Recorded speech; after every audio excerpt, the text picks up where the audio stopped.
Here in Manchester, we want to pioneer a groundbreaking idea which looks at how we can meet the challenge of retrofitting the buildings in our cities, which will still be with us in the year 2050. We have so many houses and buildings that are already in existence, and new build is not going to replace that. So we have a huge challenge. Unless we tackle existing buildings, we'll have a huge challenge in meeting the carbon targets and in addressing fuel poverty in Greater Manchester.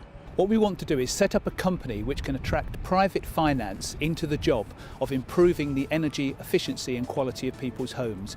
It would offer people products, services which will allow them to undertake work to their own home, reduce their fuel bills and overall reduce their energy consumption. What we're trying to do is to gather together the best of the private sector and hopefully academia as well, and bring them together to do something really worthwhile. I think without the Breakthrough project, there was always the danger that it was a good idea that may have drifted, but now we're at the point where we're going to bid for funds to really try and make this business get off the ground. The Breakthrough project has been a great focus for us. They're concentrating our minds and giving us a target on which we can really bring together people around an idea, around a potential way forward.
Our breakthrough idea is to transform the Royal Bank of Scotland into the Royal Bank of Sustainability.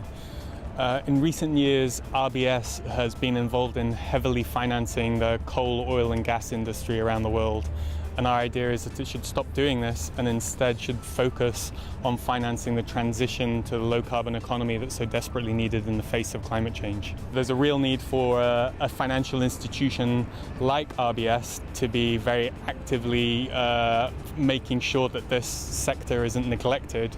We know that if we don't start making these changes now, then the worse the consequences of climate change are going to be later on. The idea of finance should be about meeting society's needs and the needs of the real economy, rather than just making large amounts of money for small amounts of people. So it's incredibly important that the public are involved in making these decisions in terms of what areas are necessary for finance. In terms of moving forward with this idea, it's largely been a question of talking to stakeholders, talking to sympathetic individuals in the finance community, and also putting the idea out there amongst various parliamentarians. It's really timely in terms of the circumstances of turning the bad situation of the banking crisis into a positive end of using public banks to meet the needs of the transition to a low carbon economy.